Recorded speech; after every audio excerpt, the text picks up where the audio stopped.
जोंना इउपिपिएलनि लिडारफोरा गोबां गिदिर बाथ्रा बुंबोदोंमोन इलेक्सन समावहाय जुदि सान्थि फैदोंब्ला दाबो माने इलेक्शना मानो जोबाखै इउपिपिएलआ सरकारावनो दङ एबसुआ इउपिपिएलखौ इनडाइरेक्टलि बा डाइरेक्टलि सापर्ट खालामगासिनोआनोखा दिनै जुदि सान्थि फैदोंबा बै गरिब आबौआ जेब्ला हाग्रायाव बन थसे दाननो थाङो अब्ला बिथांनि रुवाखौ माने सिख'नानै लाबोयो हादान ओनसोलनिया जुदि थास' जावनो थांब्लाबो दिनै मानो फरेस्ट गार्डनि अयथासारखौ जोंनि बर' बिमामोना मोनगासिनो दङ जुदि सान्थि फैदोंब्ला आसाम पुलिसनि गुलिनि शिकार जोंनि दिनैहाय जोंनि जाथिनि आदामोना मानो दासिमावबो पुलिसनि गुलिनि शिकार जानांगौ दङ दिनै जे हाबाफारिखौ दुलाराय बर' फरायसा आफादा मावनांगौमोन बेखौ मावजोबनाय जों नुनाय माने जों मावजोबनाय नुवाखै इउपिपिएलखौ जाहाथे जोङो 2025आवहाय बोखारो आरो जोङो हाग्रामा महिलारि सारखौ लाबोफिनो मानो होनबा हाग्रामा महिलारि साराल' एकमात्र सासे लिडार जाय जोंनि बिटिसिनि ओनसोलनि थाखाय सानो आरो जोंनि इयुननि थाखाय सानग्रा लिडार जों हाग्रामा महिलारि सारखौल' नुदों गोजोन्थों खुलुमबाय जों दिनै ससियेल मिडियानि गेजेरजों गोबां जोंनि बर'नि सिनस्रि आफाद दुलाराय बर' फरायसा आफादनि जोंनि जे आफादगिरि बिथांनि कल रेकर्डिं भाइरेल जानाय जों गोबां खोनानो मोनबाय थादों दा बेखौ लाना जोंनि रायजो राजानि गेजेरावहाय मोनसे गोनो गोथो सृष्टि जानायखौ जों नुनो मोनदों मानोना दिनै दुलाराय बर' फरायसा आफादा गावनि मावनांगौ हाबाफारिखौ मावाखै होननानै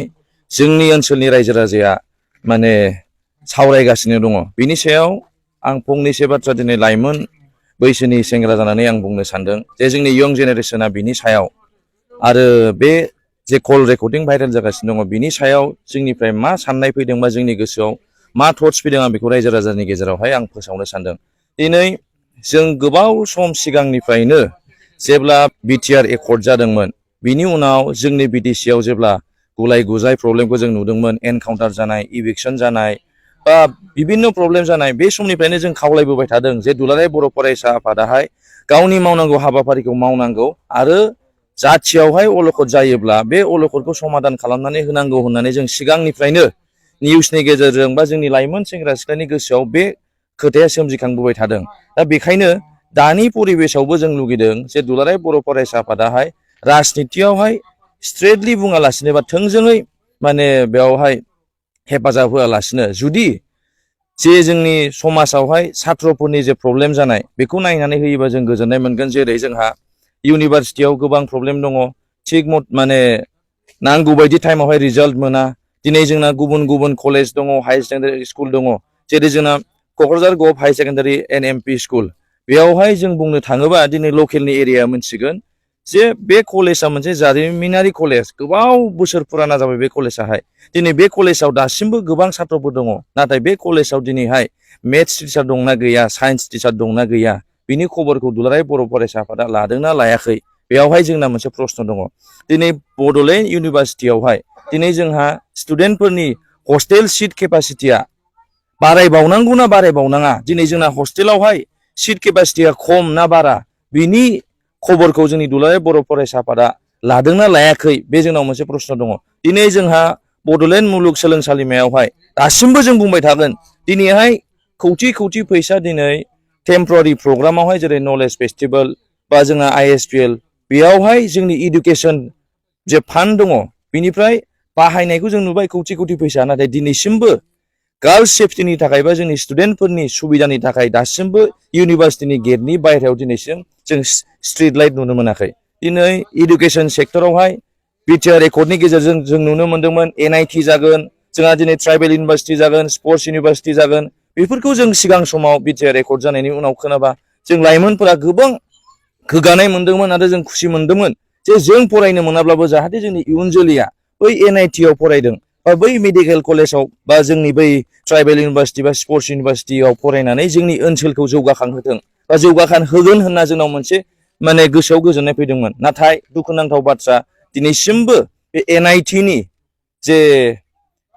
एनआइटिखौ जे बानायगोन बा एनआइटिनि नामाव जे माबा मोनसे गभर्नमेन्टआ स्टेप लादों जों बेखौ नुनो मोनाखै दासिमावबो आरोबाव जोंनि बर' रायजो राजानि गेजेरावहाय मोनसे खोथाया बार बार सोमजिखांबाय थादों दिनै जुदि दुलाराय बर' फरायसा आफादाहाय जुदि दिनै फेरेंगा सारखौ जुदि फोरोंनो हायोब्ला जे बिथाङा मा प्रश्न खालामनांगौ मा प्रश्न खालामनाङा अब्ला आं खावलायनो सानदों बिथांमोना दा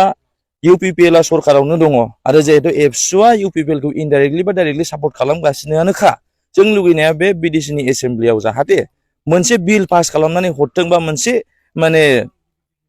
मेम'रेन्डाम हरथों आसाम गभर्नमेन्टनोहाय जे जेलाव थानाय बिग्रायारि आदामोनखौ बख'नांगौ होननानै हरथोंखौ जों लुगैदोंमोन नाथाय दिनैसिमबो जों हरनायखौ जों नुवाखै जोंना आसाम एसेम्ब्लियावहाय जोंना दिनै इउपिपिएलनि लिडारफोर दङ जोंनि दिनै मानाव गेदेर लरेन्स इस्लारि सार जोंनि एबसुनिनो जेनेरेल सेक्रेटारिमोन बिथाङा दिनै एमएलए जानानै दङ बिथांमोननिफ्रायबो जों लाइमोन इउथ्सफोरा लुगैयो जे बिथाङाबो आसाम एसेम्ब्लियाव जाहाथे मोनसे मेम'रेन्डाम होथों बा माबा मोनसे डिमान्ड खालामथों जे बिग्रायारि आदामोन जेलाव थानायखौ बख'नांगौ होनना नाथाय दिनै दुखुनांथाव बाथ्राया बेनो जों नुनो मोनाखै दिनै जे हाबाफारिखौ दुलाराय बर' फरायसा आफादा मावनांगौमोन बेखौ मावजोबनाय जों नुनाय माने जों मावजोबनाय नुवाखै बेखायनो जों खावलायदों जे दुलाराय बर' फरायसा आफादा जाहाथे जोंनि जे प्रब्लेम्सफोर दङ बेखौ बिथांमोना नायनांगौ राजनितियाव डाइरेक्टलि थायालासिनो बा दिनै इउपिपिएलखौ डाइरेक्टलि सापर्ट खालामालासिनो जुदि बिथांमोना रायजो राजानि खामानि मावोब्ला रायजो राजाया मोजां मोनगोन दिनै जोंनि फरायसाफोरा मोजां मोनगोन दिनै जोंनि इउथ्स लाइमोनफोरा दुलाराय बर' फरायसा आफादखौ निस्सय मोजां मोनगोन आरो मोजां मोनबायबो थायो जास्ट दानि जाय लिडारफोर दङ बेखौ जोङो मोजां खामानिखौ मावजानाय लुगैदों आरो बेजों लोगोसे जोबथायाव आं खावलायनो आं दिनै गावनि गोसोनिफ्राय मोनसे बाथ्रा फोसावनो सानदों दिनै जोंना इउपिपिएलनि लिडारफोरा गोबां गिदिर गिदिर बाथ्रा बुंबोदोंमोन इलेक्सन समावहाय बा दाबो बुंबाय थायो सान्थि फैबाय सान्थि फैबाय सान्थि फैबाय होननानैहाय बिडिसिआव सान्थि परिबेस फैबाय होननानैहाय जुदि सान्थि फैदोंब्ला दाबो मानो इभिक्सना मानो जोबाखै जुदि सान्थि फैदोंब्ला आसाम पुलिसनि गुलिनि शिकार जोंनि दिनैहाय जोंनि जाथिनि आदामोना मानो दासिमावबो पुलिसनि गुलिनि शिकार जानांगौ दङ दिनै जुदि सान्थि फैदोंबा बै गरिब